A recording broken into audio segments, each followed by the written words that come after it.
안녕하세요, 여러분. 저는 김은결이라고 합니다. 대망의 첫 수업이네요. 만나서 정말 반가워요. 우선 이 수업에 대해서 간략하게 소개해드리려고 해요. 등문 책방은 여러분에게 도움이 될 만한 책들의 줄거리를 소개할 거예요. 도움이 될 만한 책이 어떤 것이냐고요? 중학교, 고등학교, 심지어는 대학교 또는 논술, 이런 모든 것들에 도움이 될 만한 책들이에요. 여러분의 사고력도 확장하고 독해 능력도 확장하고 너무 좋지 않겠어요? 근데 걱정은 하지 마세요. 결말에 대한 스포일러는 안 해요. 자, 그렇다면 이번 첫 수업의 책은 무엇일까요? 바로 죽은 시인의 사회입니다. 처음 영화로 만들어진 후 각색해서 소설로 나온 책입니다. 조금 신기하죠? 일반적으로 책이 출판되면 영화가 만들어지잖아요. 아무튼 이 책은 NH 클라운바움이 엮었는데요. 이제 이 책을 소개해드리려고 해요. 여러분은 아이비리그를 아시나요? 우리나라의 서영고, 즉 스카이 같은 개념이에요. 그 좋은 대학들을 일컫는 말이죠. 그러니까 이 아이비리그는 미국의 좋은 명문 대학을 일컫는 말이라고 할 수 있습니다. 이 책의 배경이 되는 웰튼 아카데미는 아이비리그의 70%가 넘는 많은 학생들을 진학시키는 명문 사립 남자 고등학교입니다. 우리나라로 치면 고등학교 중에 특목고 그런 개념이라고 할 수 있어요. 학생들은 이 학교에서 자신들이 원하는 것은 생각하지 않아요. 그저 공부를 열심히 해서 좋은 대학에 가려고 할 뿐이에요. 근데 그러던 어느 날 존 키팅이라는 새로운 국어 선생님이 부임하게 됩니다. 여기는 미국이니까 국어 선생님이라고 말한 거예요. 한국 시점에서 바라보면 영어 선생님이 되겠죠? 아무튼 새 학기가 시작하고 과학, 수학, 외국어 이런 모든 선생님들은 진짜 지루하게 수업을 해요. 우리 많이 들은 수업 있잖아요. 맨날 공식 말하고 이거 외워야 된다, 별표 쳐라, 시험에 나온다, 이거 다 암기해야 된다, 이런 수업 있죠? 정말 지루하잖아요. 교과서만 읽고 숙제를 엄청 많이 내주고 계속 외우게만 시키고. 그런데 키팅 선생님은 달랐어요.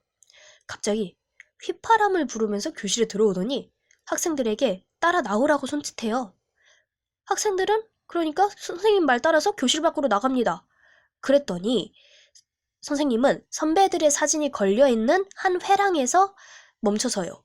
그리고 그 회랑에서 첫 영어 수업을 받게 됩니다. 키팅 선생님이 말합니다. 카르페 디엠이라고. 자, 근데 여기서 잠깐! 여러분은 카르페 디엠의 뜻에 대해 아시나요? 제가 지금 알려드리진 않을 거예요. 조금 있다가 퀴즈를 하나 낼 텐데 그때 한번 뜻을 맞춰보세요.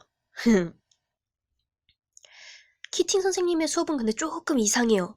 갑자기 시 한 구절을 읽더니 현재가 얼마나 중요한지를 알려주겠다면서 선배들의 사진을 계속 바라보게 합니다.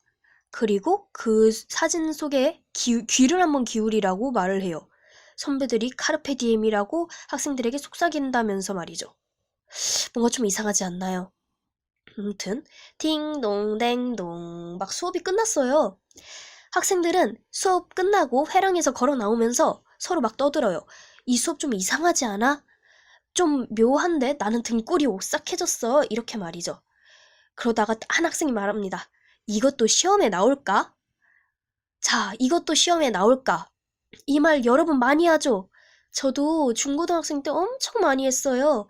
선생님이 뭐 어떤 농담 던져도 이거 시험에 나올까? 어떤 어려운 문제 나오면 설마 이것도 시험에 낼까? 약간 이런 시험에 대한 강박증이 있었던 것 같아요. 우리는 배우기 위해 공부를 하는 것이 아니라 시험을 잘 보기 위해서 공부를 하는 것 같지 않나요? 자, 그러면 우선 강의 첫 번째는 끝났습니다.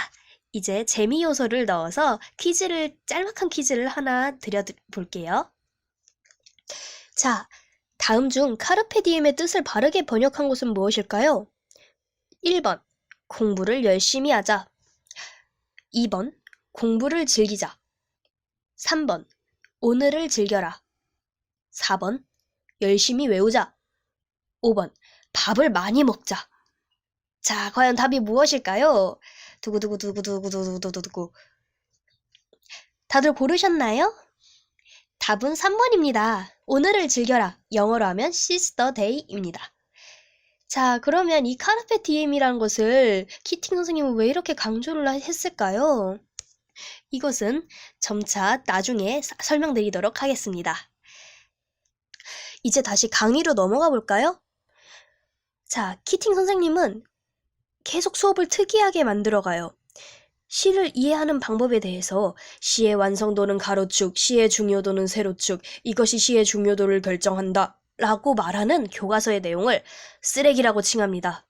그리고 그것이 든 교과서의 페이지를 찢으라고 말해요. 아니 근데 좀 놀랍지 않아요? 책을 찢는다뇨. 그리고 선생님 또 이렇게 말해요. 화장실 종이로 찢은 종이를 쓰겠다. 와, 좀 놀랍지 않나요? 여러분, 지금 눈앞에 있는 교과서를 한 페이지를 쭉 찢어가지고 화장실 갈 때 들고 간다는 소리예요. 뭔가 웃기죠?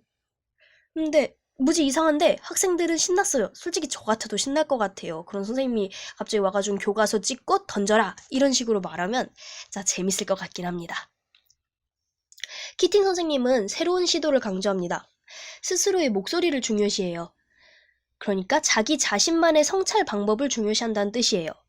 키팅 선생님이 갑자기 교단 위, 즉 선생님들이 쓰는 그런 높고 큰 책상 있잖아요. 거기 위로 올라가요. 신발을 신고. 그리고 학생들을 내려다보면서 새로운 세상을 다르게 보는 법을 알려줍니다. 이후 학생들도 같이 선생님을 따라서 같이 교단 위로 올라가서 수업을 즐기게 되죠.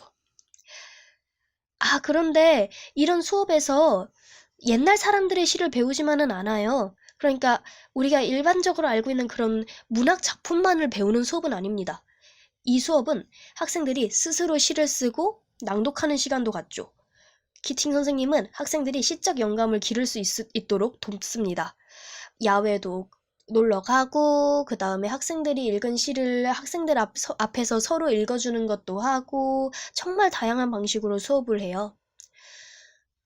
언젠가는 호숫가 아래서 자신이 고등학교 때 즐겼던 죽은 시인의 사회라는 클럽에 대해 학생들에게 이야기해주죠. 학생들은 이 죽은 시인의 사회에 대해서 귀를 기울여서 듣습니다.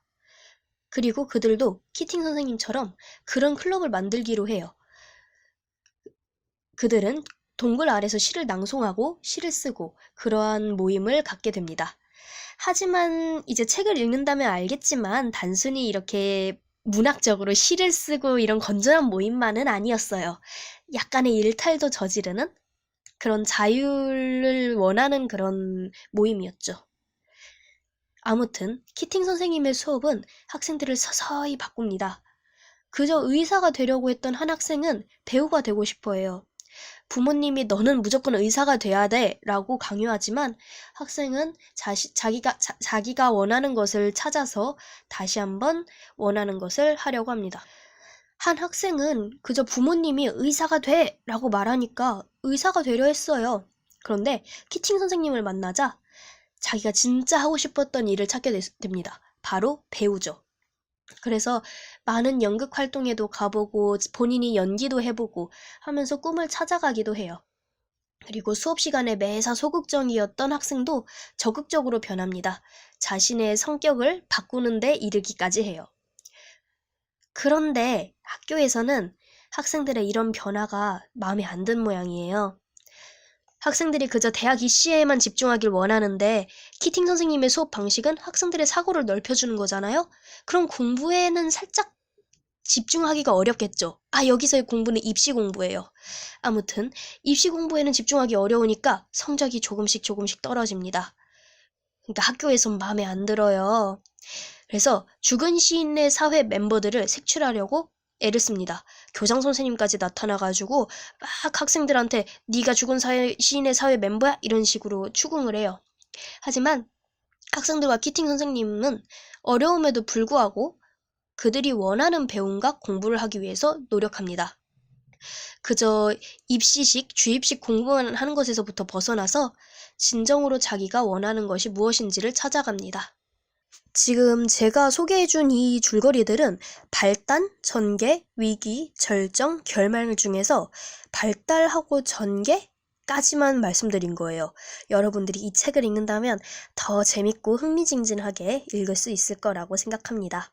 아, 여러분 고생 많으셨어요. 다시 퀴즈 시간이 돌아왔습니다. 아, 이것도 맞추면 뭘 드리냐고요? 제 사랑? 아, 싫어하지 마세요. 싫어하는 거 들려요. 자, 그럼 퀴즈 나갈게요. 죽은 시인의 사회는 영어로 Dead Poets Society입니다. 그런데 이 영어를 죽은 시인의 사회로 번역한 것은 오역이라는 의견이 있습니다. 오역이란 번역을 잘못했다는 뜻이에요. 그러면 여러분, 죽은 시인의 사회를 한국어로 제대로 다시 한번 번역한다면 어떻게 해야 될까요? 답 생각해 보세요. 자, 여기서 이제 답을 알려드리도록 하겠습니다. 답은 죽은 시인의 동아리입니다. 소사이어티는 사회 일반도 가르치지만 협회나 모임을 일컫는 단어이기도 해서 그렇죠. 약간 죽은 시인의 사회라기보다는 학교 내에서 만든 클럽이니까 동아리란 말이 더 어울리기도 해요. 아무튼 재미로 한번 넣어봤습니다. 자, 그렇다면 우리는 왜 공부를 해야 될까요? 질문에 대한 대답은 여러분이 죽은 시인의 사회라는 책을 읽고 여러분만의 답을 찾길 바랄게요. 정답은 전혀 없어요. 여러분들이 생각하는 그 모든 것이 정답이랍니다. 우선 키팅 선생님이 왜 공부를 해야 되는지에 대해 말씀하신 걸 제가 지금 알려드릴게요. 교육의 목적, 공부의 목적은 사색하는 것을 배우는 것, 독자적으로 생각하는 법을 배우는 것이라 말합니다. 그리고 그는 카르페 디엠이라는 오늘을 즐겁게 살라는 말을 강조함으로써 학생들이 현재 이 상황에 살아가는 것을 생각하는 법을 배우도록 말하죠. 우선 키팅 선생님이 공부의 목적에 대해 우선 키팅 선생님이 말씀하신 것을 알려드릴게요. 이 책에서 키팅 선생님은 교육의 목적, 즉 공부의 목적이란 사색하는 것을 배우는 것, 독자적으로 생각하는 법을 배우는 것이라 말합니다. 그리고 카르페 디엠이란 것을 강조함으로써 내가 현재 살아가면서 느끼는 모든 것에 집중하고 독자적으로 생각하고 사색하라는 것을 강조하죠. 아, 그러면 이제 제 생각이 궁금하신가요? 저는 공부를 하는 이유를 다음과 같이 생각해요. 공부는 더 넓은 세상을 바라보기 위한 눈이다. 공부라고 하면 단순히 수학 문제 풀기, 영어 단어 외우기 등과 같은 생각을 하시는 분도 있을 거예요.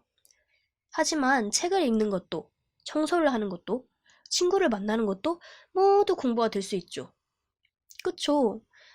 여러분들이 경험하는 모든 것을 통해 세상을 바라보는 능력을 키울 수만 있다면 그것이 공부예요. 그렇다면 내 안목을 위해서 세상을 더 크게 바라보기 위해서는 공부를 해야겠다고 생각하게 됩니다. 아, 근데 벌써부터 공부의 의미를 못 찾았다고 조급해할 필요는 없어요. 천천히 계속 생각하면 됩니다.